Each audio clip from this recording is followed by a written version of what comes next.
Alright, what's up, dudes? Welcome back to Duty's Daggers. We're doing a little bit of an unboxing today. This is not mine. This was sent to me by a buddy as a loaner to check out on the channel. So, big thanks to Ben. Thanks, buddy. Let's get in here. So this is a knife designed by Gecko Customs Knife Works. As you can tell, probably, by the gecko on the front of the box there. This guy was at, I'm not sure what his name is. He was at Blade Show. He had a booth, and we stopped by and checked out this knife. This is called the Sikorae. And if you haven't heard of Gecko Customs before, basically he does knife customizations, and he's really good at it. He does some crazy mods and customizations on knives. And he had a bunch of those on display there at his booth, but he also had this knife design that he just did. Let's take a look.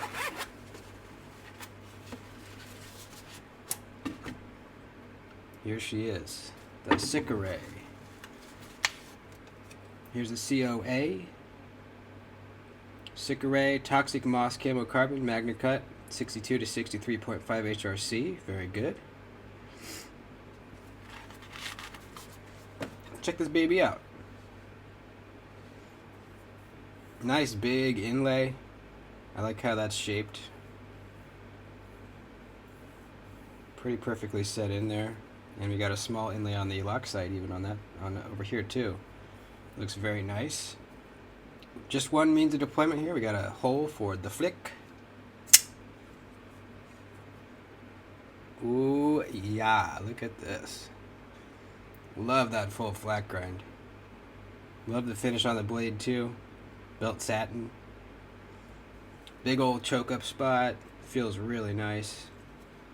Very ergonomic. Just one thing on the blade, we got that little gecko holding the knife right there. I think that's a cool logo. And I like that it's on the other side, so the show side is nice and clean. Sterile looking.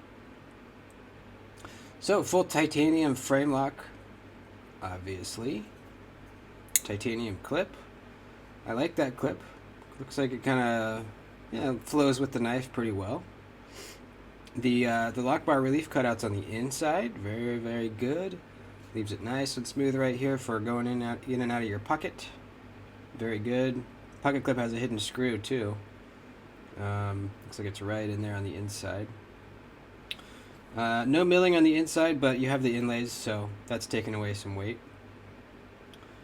It's probably pretty deep, or else I think they probably would also mill on the inside, so it's probably a pretty deep cutout for the inlay to go in. Pretty simple, straightforward drop point blade shape, but a good blade shape, Very versatile. Should be good at a lot of different cutting tasks. Blade stock's pretty average. Thickness, behind the edge thickness, feels on the thin side. Let's measure it here. Actually, you know what? Let's measure everything else first. The blade length is about 3 inches. If you come from this little point here, it's 3 inches. Actual cutting edge is about 2 7/8. And the handle is about 4 1/4. So that means overall it's like 7 3/8, almost 7.5 inches overall. Blade stock, baby. We got 124 thousandths. And behind the edge thickness back here we have 16 thousandths. Up here we've got 17.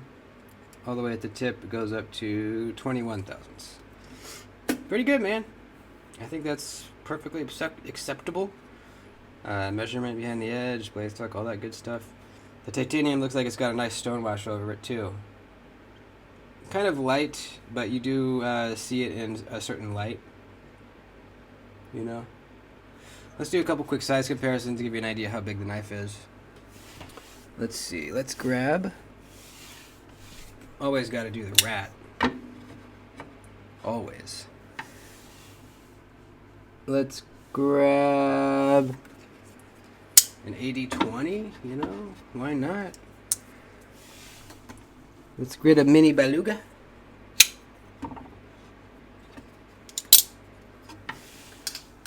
And how about a Malibu? And one more. Pair of 3. Everyone's got a pair of 3, probably. So pretty average size. I think it's a great size for EDC. Ergonomics are really nice, even like choked back, which I would probably never hold it like this, but it's really comfortable back here. Kind of your 3 fingers go in this groove, and then your pinky lands on this other flat spot right here. Feels really nice. If you're choked up, you're kind of all the way in this area. You're not even really touching back here. At least my size hands, which is like a large, medium, small, large. Really comfortable, man. This choke up spot is very roomy. I feel like I'm just completely in there, not feel like I'm squeezed up touching the edge at all. Feels great. He did give me permission to cut test this knife too, so we will be doing that. See how this thing cuts. I think it's going to do pretty well. We're perfectly centered. That tip, wow, that's crazy how close that tip is to the backspacer. Look at that. At first I thought it was touching. It's not, but damn, that's close. Holy shit. Interesting. The action. Got a nice detent. Pretty smooth. Not like, you know, super fall shut or anything like that, but give it a couple of shakes and we're down there. Probably will break in too. It's not bad. That's not bad at all. Pretty smooth. The detent feels nice. I like this shape hole because when you go to flick, you're on this flat area. Just feels pretty nice for the reverse flick. For the thumb flick, not quite as good. You can definitely do it easily, but this shaped hole is not best for thumb flicking. At least this one. You kind of like want to get up in the corner here, or go off of this flat part, kind of pushing out this way, which doesn't work as well. Probably best to stick up in the corner there and flick it. Not bad, but reverse flick's definitely where it's at on this knife. Lock bar access, this scale isn't cut out at all to give you access, but they do put chamfers on either side there to give you some more room. It feels fine. It's on the tight side, but it's definitely not like I'm struggling to disengage it. I wouldn't call that an issue at all. I can easily get in there. Overall, I like the design, you know. It's pretty simple, but in a good way, you know. No hardware on the show side, which is really cool. Completely hidden there. And then we got 2 screws on the other side and a pivot.